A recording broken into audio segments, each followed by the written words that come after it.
हज़रत अब्दुल्ला बिन आमर रज़ी अल्लाह ताला अन्हु से रिवायत है कि एक शख्स ने नबी करीम सल्लल्लाहु अलैहि वसल्लम से पूछा कि इस्लाम का बेहतरीन अमल कौन सा है।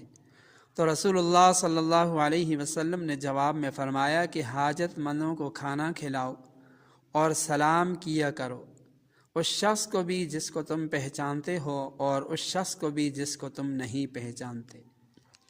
आज हमारे यहाँ बहुत बड़ा अलमिया ये है कि हमारे यहाँ एक दूसरे को सलाम करने का रिवाज बिल्कुल नहीं है, और अगर किसी को सलाम किया भी जाता है तो फिर जान पहचान वाली जगह पर सलाम करेंगे, जिसको नहीं जानते वहाँ पर सलाम नहीं करेंगे।